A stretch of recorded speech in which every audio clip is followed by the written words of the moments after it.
You don't need to convince yourself that you're a great reader. You just need an experience that says, wait, I can actually do this. I used to tell myself I was too lazy to read, but eventually I realized I was just reinforcing a belief that I'd had about myself for a long time. So in this video, I'm gonna show you what I was doing that kept me stuck and what finally started to change it. The first thing I had to realize was that I was taking the wrong lesson from every time I struggled to read. Growing up, I really didn't consider myself a reader. Like even in school, I liked the idea of reading, but I never really had the patience or the commitment to actually commit to a book. It would take too long to read. There's not like an immediate feedback loop, or any time that I would sit down and try to read a book, I would lose focus after like a paragraph or two. And it was just really frustrating. And that created this feedback loop that just made me tell myself that, or reminded myself that I'm not actually a reader. There was a mentor of mine not too long ago that explained this concept to me of like stacking rocks on a scale. And so you either stack rocks on the positive side of the scale or you stack rocks on the negative side of the scale. And the rocks are experiences themselves. So every failed attempt became a rock that went on the negative side. And just like people tell themselves that they suck at math or that they suck at drawing, like when you tell yourself that over a long time period, that eventually becomes your reality. So the next time you don't feel like reading, don't immediately come to the conclusion that you're lazy or that you're just not a reader. Instead, tell yourself that you're experiencing resistance, and what you're doing is you're separating what happened from what you decided it meant about you. But realizing that I was telling myself this story didn't magically make me want to read. I still had a book sitting in front of me that I didn't want to open, so I had to figure something else out.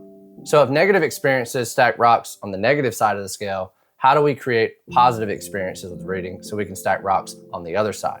The answer that I learned was that you can't stop stacking rocks on the negative side because that's life. Those things are going to happen, but we can have more positive than we can negative. For me, what that was around the time that Audible became more popular was just having an audiobook to listen to. And the more times I listened to an audiobook, the more I realized that, like, of course, listening to an audiobook is not the same as being a reader, but it is being the learner, and it's getting you in that frame of mind of learning. I'll link a video here at the end of the video where I talk about like my process from going from audiobooks and really taking that to having a solidified reading habit.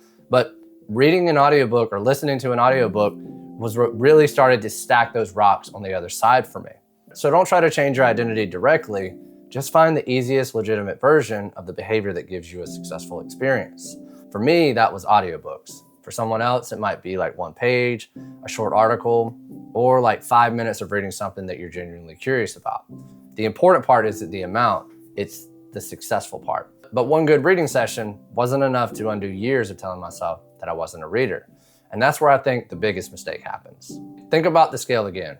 For years, I had rocks on one side saying that I wasn't a reader, but every successful experience I had started putting rocks on the other side. So every time you tell yourself you're gonna read, do the smallest version of what you're actually willing to do. And then you follow through, and that's building evidence. And do that again and again.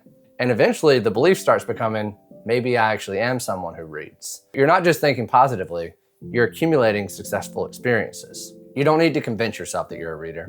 You just need to give yourself evidence. And if you're interested in that simple system I talked about earlier about using audiobooks to build your reading habit, watch this video next. Keep learning, keep growing, and I'll see you in the next one.